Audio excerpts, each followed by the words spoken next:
Ki, terus kerangkong Ki, tak usah salam kan udah banyak salam udah gelek lagi.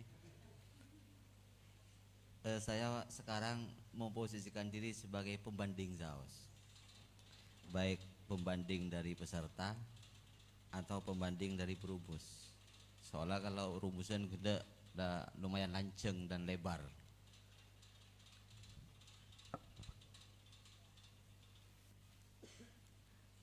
Mohon maaf kami berjahuan beni keng tak akrab lagi, keng keceleben.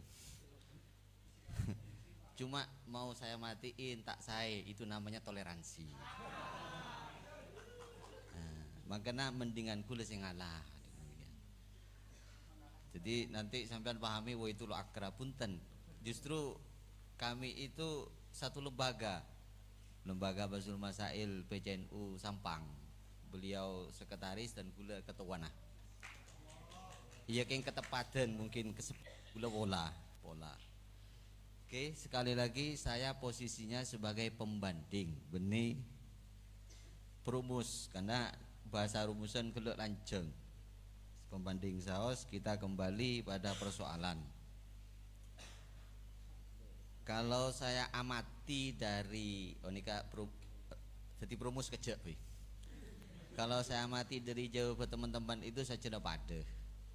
Tidak boleh kecuali beda syiar dalam rangka mahasiswa syariat dan lain sebagainya. Baik Nurul Khalil yang setuju atau tidak itu pada.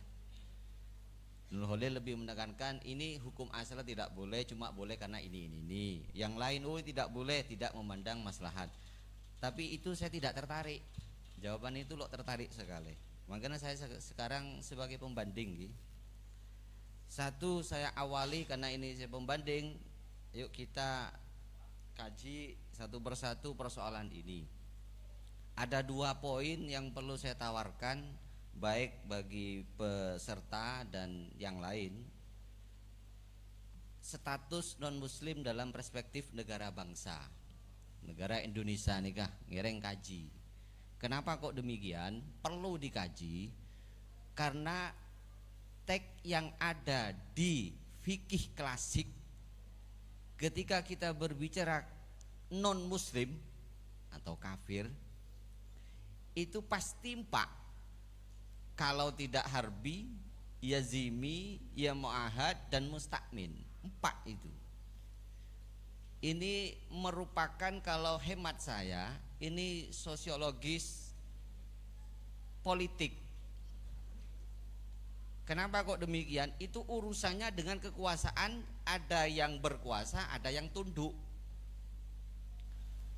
Harbi jika tidak tunduk ya kita harbi, jika dia mau tunduk maka harus bayar jizyah, katakanlah itu namanya zimi. Kalau tidak mau jizyah yuk kita damai, jak perang itu namanya muahad. Atau kalau ada orang kafir mau masuk ke negara Islam, mau dagang itu namanya mustakmin dan lain sebagainya. Semua itu bias dari kajian fikih salaf yang bermuara pada daulah Islamiyah. Waktu kitab itu dikarang, daulahnya Islamiyah, yang menjadi peran utama dalam kajian kitab itu adalah orang Islam yang menjadi penguasa. Jadi wajar jika kafir itu harus tunduk total sama orang Islam karena waktu itu daulah Islamiyah khilafah, penguasanya Islam. Maka orang kafir tidak bisa macam-macam, harus 4 itu. Kalau tidak ya hajar kita. Kalau tidak mau dihajar ya harus dimi berjizyah atau perjanjian atau mustakmin. Kira-kira fikih klasik yang dikarang dalam konsep sosiologis politik yang bias dari daulah Islamiyah cocok tidak diterapkan atau ibaratnya dibaca untuk mengibarati persoalan di Indonesia. Mangken diminta pengen gelek lu sudah nih mendingan ke ngaki dapat ilmu banyak daripada kula mer ngaki sampean paling ibaratnya hanya itu saja. Kenapa kok tepat atau tidak? Karena Indonesia itu bukan milik orang Islam, bukan. Dan bukan juga negara Islam, tapi mayoritas. Kenapa Karena yang memerdekakan Indonesia, yang punya Indonesia itu semua agama, semua etnis punya saham di sana. Jadi tidak ada dikatakan Indonesia itu daulah Islamiyah, tidak ada. Kalau memang Indonesia daulah Islamiyah, maka cocok ibarat yang sampean baca itu untuk menjawab persoalan ini. Indonesia itu milik siapa?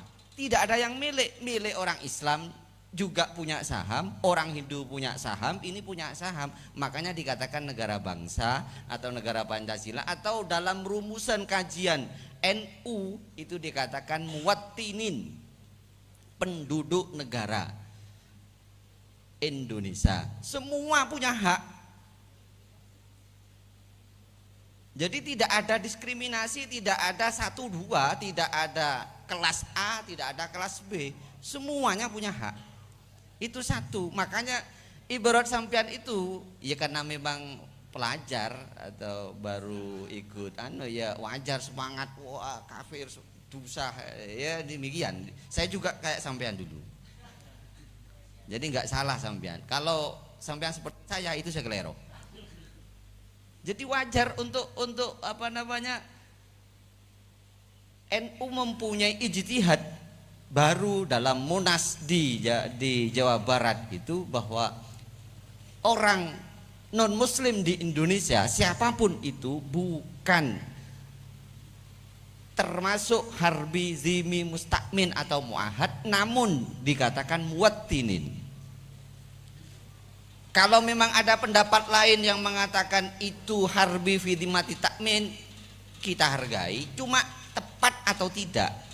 Karena harbi itu identik dengan orang kafir yang agresif, yang kapanpun siap menyerang kita. Lah kita apolong wireng non muslim sekancaan kerjasama biasa, itu saudara kita sebangsa dan setanah air. Makanya itu satu ya persoalan. Cuma gelak di Nurul Khalil katanya beda usen, makanya saya meminta, karena ini saya banding, saya minta ibarat dari NU katanya beda, dari fikih Islami katanya ada, bahwa orang kafir saat ini merupakan muwattinin, warga bangsa, tidak bisa sebagaimana juga diungkapkan oleh Bapak Prumus barusan, menurut Gus Koyum tidak cocok dikatakan harbi, tidak cocok. Ini semua memang kalau kita pakai logika nggak cocok, karena semuanya daulah Islamiyah. Kajian kitab itu bias dari daulah Islamiyah khilafah, dan kitab itu dikarang waktu zaman Islam menjadi khilafah, menjadi penguasa dunia. Nah coba semakin semajer pajak reng kaper apa reng Islam juga di Indonesia ini sama-sama. Andaikan orang Amerika ke sini paling bayar visa. Jadi orang yang ada di Indonesia siapapun itu punya hak yang sama. Oke. Jadi saya minta tadi ya kan Khalid, atau nanti ibaratnya oleh moderator diminta nanti ya, status dianggap muwattinin, baik itu di rumusan NU. Rumusan NU itu sudah disepakati di Munas Jawa Barat bahwa kafir di Indonesia merupakan muwattinin, dan memang kajian salaf tentang kafir dhimmi itu merupakan bias dari daulah Islamiyah khilafah, di mana waktu itu yang menjadi peran utama atau menjadi lakon itu orang Islam, karena tunduk pada satu pemimpin. Sekarang semuanya tunduk pada presiden masing-masing, tunduk pada aturan masing-masing, tidak ada pemimpin dunia. Oke, satu yang pertama ya. Yang kedua, kita berbicara pembanding, berarti fokus ke kajian saya. Nanti rumusannya napa cepon perumus yang ada di samping saya itu. Status Gus Yakut sebagai pemerintah. Bagus tadi ada yang mengutip itu, bahwa kita berbicara pemerintah terhadap rakyat. Kita jangan berbicara pribadi Gus Yakut, tapi sebagai menteri. Berarti pemerintah. Jika pemerintah, tugas utama pemerintah itu apa? Membuat adil pada rakyatnya dan memberikan hak penuh pada rakyatnya. Ketika berbicara hak penuh, maka apapun komunitas rakyat tersebut, apapun status rakyat tersebut harus mempunyai hak yang sama. Kalau kita pakai kajian itu, maka sebagaimana dalam ibarat di fikih Islami itu, tugas pemerintah adalah diantaranya wa isolul kulli haqqin ila haqqihi, atau al-faslu bainal mutakhasimaini, dan ta'adul sampai ila angkol itu.